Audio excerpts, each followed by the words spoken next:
Hi, I'm Kevin Kiley, chair of the House Subcommittee on Workforce Protections. And today we're here to talk about a very important and timely topic, and that is independent contracting in America. And I'm joined by two of the truly great leaders of the freelance independent contracting community in our country. We have first Karen Anderson, who is the founder of Freelancers Against AB5. And we also have Kavin, who is one of the founders and leaders of Fight for Freelancers USA. Thanks for joining us, Karen and Kim. Thank you for having us. Thanks. Do you want to just take a moment to tell us a little bit about your career and your organization and your background, starting with you, Kim? Sure. I was a staff editor at newspapers and magazines for about 10 years until I decided I wanted to become a freelance writer and editor. That was 20 years ago. I now earn my entire income as a freelance writer and editor. And so when this issue popped up that threatened that career choice, some fellow freelance writers and I got together and we created this grassroots group called Fight for Freelancers so that we can protect our careers. Fantastic. How about you, Karen? I am a third generation native Southern Californian, and I am a freelance writer, managing editor, and professional photographer. And I've been doing that for almost 25 years. And when AB5 was passed in 2019, I recognized that it was a threat to my career, but I also wanted to find out about how it was affecting other people. So I started this public Facebook group to see if anybody might come and share their stories, and before I knew it, hundreds and hundreds of people were sharing their stories from across all the vast swaths of professions. All right. Well, yeah, I want to return to those stories in just a sec, but bringing it back to sort of a broader, lens here. You both use the term freelancer. You're both freelancers. Another term you hear is independent contractor. So, Kim, can you just give us a little sense of what exactly do these terms mean? What is an independent contractor? What we're talking about here is anybody who gets paid on a 1099 or who pays people on a 1099 is affected by this issue. It's people who choose to be their own bosses, people who choose to hang out a shingle and go into business for themselves. We all fall under this big blanket, and we're talking about somewhere in the vicinity of 60 million Americans who fall into this category, earning income this way, either some income or all income, and we stretch across hundreds and hundreds of professions. What are some of those professions? Well, we have freelance writers, obviously, but the range is truly staggering. It's everyone from accountants, attorneys, architects, to musicians, comedians, actors. You have graphic designers, owner-operator truck drivers, even people who work as shopping mall Santas sometimes fall into this category. It's an enormous, enormous swath of the population. So if you're an independent contractor, you essentially work for yourself. You're your own boss, right? That's the idea. You hang out a shingle and you are the boss. You are in charge. You get to make your own hours. You get to take on the work you want to do. You get to decline work that you don't want to do. You get to work when you want, where you want, how you want. For me, it has just been absolutely liberating and fantastic. And you like being an independent contractor, I take it, Karen? I do. I like being able to set my own rates. I like to be able to pick and choose my clients. I like to be able to invest in my own equipment. I like to be able to deduct my expenses. And I like the opportunity that freelancing gives me to expand my career skill set. So for example, for me, I decided that I was going to teach myself interior photography and lighting, and I did that. And so I was able to expand my offerings as a creative professional. So you built your whole career around being an independent contractor, but then just a few years ago, certain politicians decided that you shouldn't have the right to do this. Can you tell us what AB5 is and what the consequences of it were? Well, AB5, I guess we have to start with the dynamics decision of the California Supreme Court. That's when the ABC test was first established in 2018, but it applied to wage orders only, and wage orders are meals and breaks and minimum wage and sick leave and that kind of thing. So Lorna Gonzalez, who's an assembly person in San Diego, she was, rubbing her hands and licking her chops about the idea of being able to expand that ABC test beyond the wage orders to include all the provisions of the labor code and the unemployment insurance code, and thereby entrap all professions, even those that don't apply to wage orders. And that would mean that everybody would be presumed to be employees unless you would have an exemption. And she would be the determining person as to who gets an exemption and who doesn't. So what does that mean for someone? If they're presumed to be an employee, does that mean that they can just go on and life is the same as it is and they just now call themselves an employee versus calling themselves an independent contractor? Or what happened to the people who were part of your group in California after this law, AB 5, was signed? I would say 99% of them got terminated from their assignments or their clients. Their clients could no longer work with them. They were not offered jobs. They certainly, if they were, they weren't jobs that they even wanted to take because it would be less than what they were used to making as their own boss, as an entrepreneur. And it just, most people just experienced devastation and were blindsided and lost their livelihoods and careers overnight. And so the effect of the law was to ban them from doing the work they'd been doing, sometimes for years, sometimes for decades. Well, we were told by the author of the law that these weren't good jobs to begin with and that we shouldn't be cobbling together jobs. So we should have one job and that should be enough for us. And so she just, she picked winners and losers. She was very dismissive of all of our stories, in fact. And so that happened in 2019, right? And the law went into effect in 2020. This is just for California, though. Correct. I started seeing stories of lost livelihoods coming into my group in 2019. The law was signed. It was signed into law in September, and we started seeing the devastation happening late November and December. And then when the law went into effect in January of 2020, that's when the floodgates really opened up, and you saw all of these stories of devastation and lost livelihoods, and this was before the shutdown, months before the shutdown. Before COVID, right. Yeah, so theaters were closing, children's theaters were closing, festivals were shuttered, musicians weren't able to perform, because these bands were having to make everybody an employee, and they couldn't do that. Interpreters and translators were highly affected.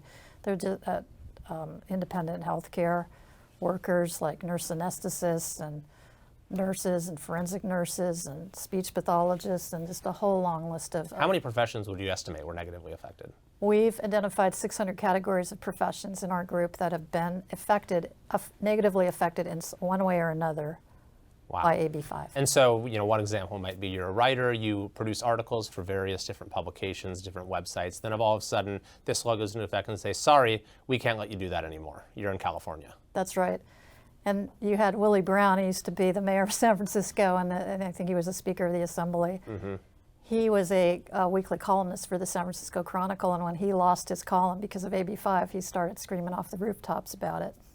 Very interesting. So this happened in California a few years ago. It's really been confined in California, at least anything that's this far-reaching. But that's changing now, isn't it, Kim?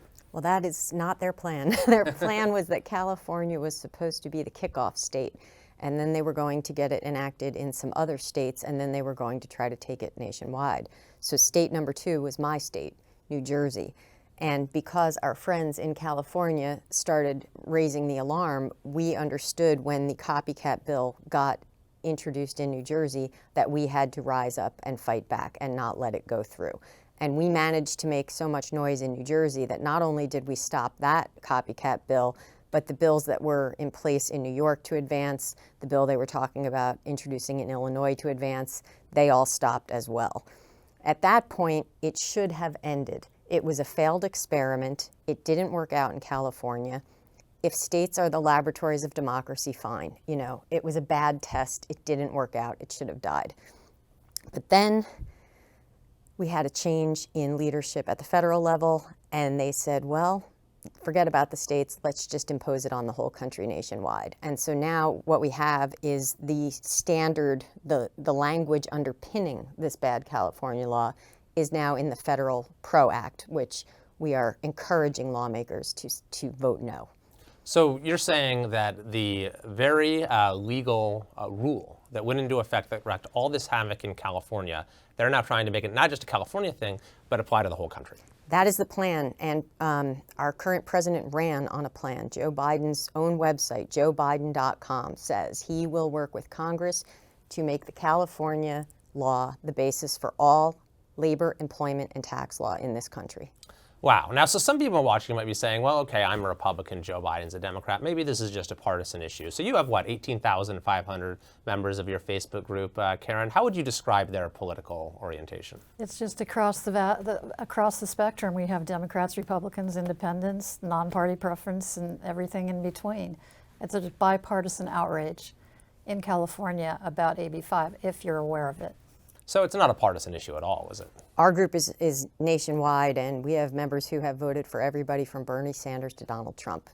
Everyone is united in the belief that we all have the right to hang out a shingle and go into business for ourselves, and the government needs to protect that right.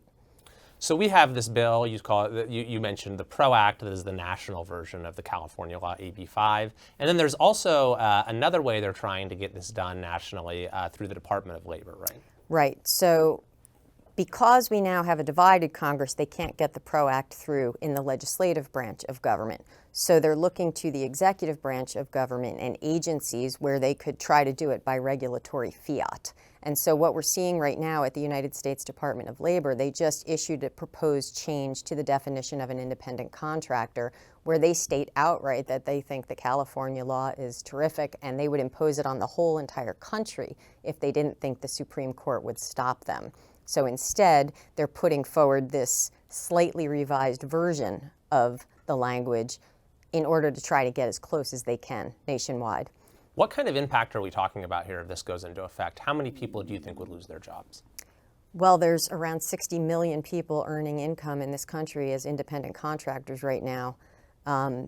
What we've seen in California is the vast majority just lose their clients and their ability to earn. So we're talking millions of people. Tens of millions of people. Potentially, and tens of millions may be negatively impacted. I mean, what will that do to the economy? I mean, if you just think about the math, right? There's been all these headlines about last year the economy created 4.5 million jobs, and it was considered this remarkable number. What a big number, 4.5 million jobs created. What the people pushing this are saying is that overnight, by the stroke of a pen, we're going to create 60 million jobs to pick up all the lost income that the independent contractors were going to lose. 4.5 million is what the economy actually creates. They're saying we're going to build 60 million jobs overnight just because we think it'll happen. I'm not a credentialed economist, but that math sounds a little fuzzy to me. Well, sure, and we've seen in California nothing like that has happened. So just in closing, the name of your group is Fight for Freelancers. How can people watching this help you fight for freelancers? And then we'll also go to you, Karen, for a last word as well on why is it so important that we do so? What we have found is the only way that these kinds of policies get through is in the darkness. They try to move them quickly when they think nobody's paying attention. Raise your voice. Come and find us. We have a Facebook group, Fight for Freelancers USA. We have templates available. We can help you write op-eds, letters to the editor. We were founded by freelance writers. We're good at helping people write things like that. We're on social media. You can find us on Twitter, which is where the lawmakers are, so it matters. We have found that the more we raise our voices, the better luck we have. Very well said. And how can people fight back, Karen? How can they join your efforts? Well, they could come into my Facebook group and learn a little bit about the law. It's so convoluted and there's so much confusion about AB 5 that a lot of the general public isn't really aware of how it applies to them. They might think it's only about Uber and Lyft and trucking or that it's been repealed, which it hasn't. They get Prop 22 confused with AB 5 and they think Prop 22 exempts everybody, which it doesn't. It just exempts rideshare. So I think the main thing is to just get educated about this law and who it affects and who it applies to and the ripple effects of it and how devastating it's been for so many people, from seniors to the most marginalized to women, students, you name it. It's just wreaked havoc, and it's continuing to do so in the state. It's not something that's happened in the past. It's an ongoing dumpster fire in California. I mean, for me, I see this as just sort of central to the American dream, the ability to pursue your calling, to practice your profession. And now that's under threat. And I think that's an incredibly alarming thing. And so as the chair of the Workforce Protections Committee in the House of Representatives. I'm going to be doing everything I possibly can to protect freelancing, to protect the right to earn a living, and I just want to thank both of you for your extraordinary efforts. We want to thank you for your extraordinary efforts as well. We are grateful for lawmakers like you. All right, well, thanks very much.